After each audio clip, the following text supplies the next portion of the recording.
All right, we are live again here in DigiMarCon Midwest in Chicago, and I am here with Shelley, who is with the Space Between. Tell us a little about yourself, Shelley. Hello. So I am the marketing director for a company called Space Between. So we're based in the UK, but typically our customers and our clients that we service are big e-commerce brands. Okay. So it doesn't really matter where we operate from. So we've been in the US for a couple of weeks now for a couple of different conferences, DigiMarCon LA and doing the whole tour. We're doing the circuit. And a couple of meetings thrown in as well. So it's been amazing. And then a colleague of mine has been speaking at different various masterclasses for the event. And yes, I was on the panel this morning. Awesome. Yeah, tell us about the panel. It was on trends in marketing, you said? Yeah, so the panel was on digital marketing trends. So what we were discussing were all the hot topics and how we see them evolving throughout this year and next year. And sort of Can you tell us one or two, or give us like one or two? Of course. So the panel was actually completely recorded. So it's something that you can look back and see everything in detail. Everyone can go get all the details. But if you want a condensed version, I can certainly do that. So basically what we were talking about was data privacy, changes that have been happening there. So that's huge super issue. important, but not that exciting. Not as exciting, but affects everybody. But it's a good one to start. Yep. And then we talked about omnichannel. We talked about personalization. We talked about video, live video, TV. Yep. Cool. We talked about programmatic advertising. We talked where that's headed. Absolutely. We talked about learning and how we actually, as digital professionals, keep on top of learning and learn new things. I mean, conferences, obviously an amazing way to do that when you've got great speakers. Because you find it's so easy to just sort of keep your head down and just focus on what you're doing on a day-to-day basis and what your teams are sort of doing and keeping everything on track. It's true. You feel like if I put my head up, I'm going to miss something. Yeah, you're like... Totally. So it's this balance between just getting things done and having that efficient time and sort of putting your head up for air from time to time. What else did we cover on the trends panel? I'm trying to think about it now. Have I missed anything? Probably. So that's probably good. Yeah, if you want to see more about the trends, you're going to have to watch the video. You're going to have to watch the video. Go watch the recording, So tell us more a little bit about Space Between then. I know you said you're moving towards the US, you work with like a lot of large enterprise type companies, but talk to us about what you do with them. Yes, absolutely. So basically any sort of any business that has a large e-commerce presence, it doesn't have to be the sole presence. We work with a lot of high-end fashion retailers, for example. So they obviously have a bricks and mortar presence as well, but they do a lot of trade typically online. So what we do is, a couple of things. But first of all, we have one of only 2 biometrics laboratories in the UK. So typically these labs were used for psychological testing in research environments. So what we've done is taken a lab and we're using it on the mainstream business market to understand digital customers better. So basically these customers, say for example, or American Airlines, we just flew with them the other day. American Airlines. And you go, right, we do a lot of trade through our website. We want to understand our digital customer better and do better conversions on our website. They would come to us as consultants. We would take a sample of their users, their demographic users, you might be one, and invite them to come along to do a day in our biometric lab. And so we kit them up with the EEG, the skull cap, which measures brain activity in different areas that fire. We connect them up to... I'm like picturing, have you seen Black Mirror? I'm like picturing, I think there's like a Black Mirror episode where someone puts on like a whole net. Is that like a... It's a bit freaky looking. But they're looking at it. They're looking at a computer screen. They're not looking at themselves. So it should be fine. And we connect them up to galvanic skin response, which is like sweat polygraph sweat receptors on their fingers. We have a facial emotional analysis technology. So we can see changes in emotional reactions. Eye tracking, mouse tracking, all that stuff, right? Heart rate. And so basically what we would do is we'd sit you in this lab, kit it up with all of this stuff, and we would give you a few representative tasks to do on the website. We'd say, okay, first task, book a flight from LA to London return, book a window seat, book a vegetarian meal, add a couple of extra bags, whatever it may be, to get them to interact with that site. And you'd get try different things. Like, is it hard to get the vegetarian meal? Gotcha. Absolutely. Gotcha. So we get them to use the site or the app, whatever it may be. And so you do a few different tasks, and we test a whole pile of users doing that.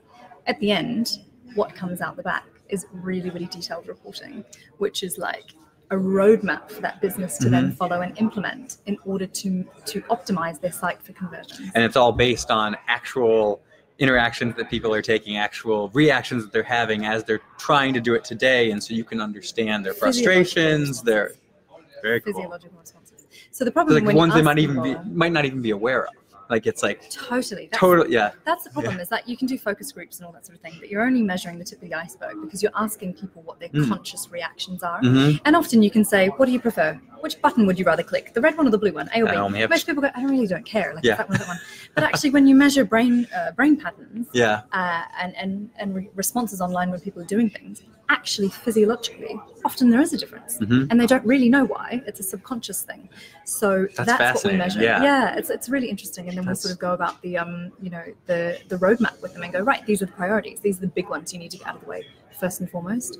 Then we'll move on to these. Then we'll move on to these. And everything you're doing is really extremely honed in on conversion rates. It's what can we do to get people more engaged, converting at a higher rate. Gotcha. Totally. Ultimately, it's performing or delivering a user experience that they are expecting. Because if a user, no matter what you're doing online or on an app or on your mobile, if you're finding something difficult or frustrating, that's not, you haven't achieved the ultimate user experience yet.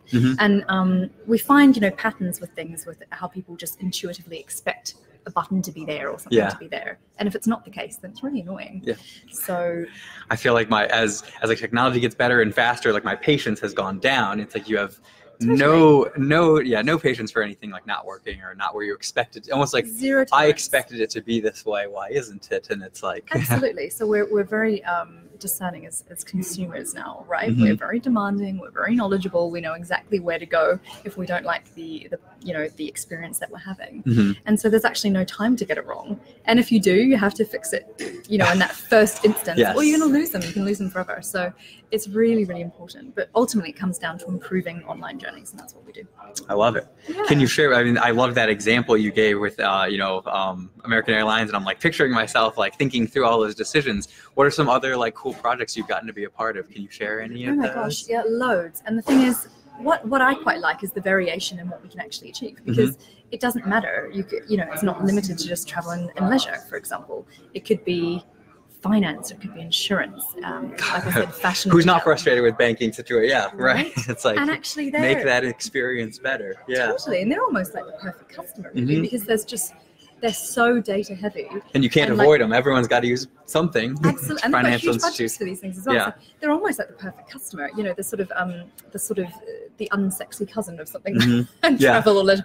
But there's a lot of opportunity there. But they tend to be sort of more set in their ways as organizations as well. In terms it's harder to like invoke that change. Yeah. Well, yes and no. But I think definitely they're very data led. So as soon as you can sort of lead with that, they tend to be very very convinced. But in terms of just new whiz bang ideas, they tend to be more conservative, I would say. That's fair. Yeah. But I think anything sort of science based always helps. We've got some very, very exciting projects on the go. Obviously with some big global brands and things that we're working with. But what actually really excites me is I have a project on the go with a local university in the UK. And so they've given me their psychology department. So I have a whole pile of psychology students that I'm going to be doing a research experiment with. And so, keep your finger on the pulse. I'll be watch me on LinkedIn, watch me on Twitter, because when this research piece comes out, it's going to be really, really interesting. It's going to be, published through this university in collaboration with us. So. Whenabouts is it? Is it a year off? It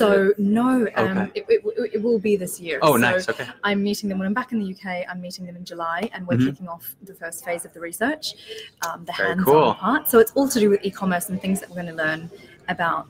It's so relevant as a consumer, and it's so relevant as a business. I'm Shelley G Tweets, so keep an eye out for me there, or just have a look at Space Between. But I'll publish everything, and it's a good place to keep abreast of all these issues. I'm like a self-professed like data nerd, data junkie. Yes, I'm like fascinated when you're collecting this. Do you guys like then segment and say like, okay, this type of person or this type of consumer might have different preferences. Like, does that come into play, or is this more from a single website view?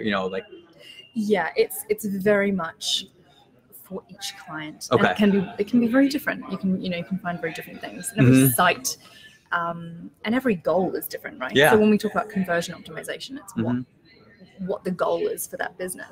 And for different businesses and different like industries, a subscriber totally thinks very different than like a one-time purchase. Totally. And for something like insurance online, that is a completely different process with so many more steps than you're just buying your repeat groceries this week or what have you.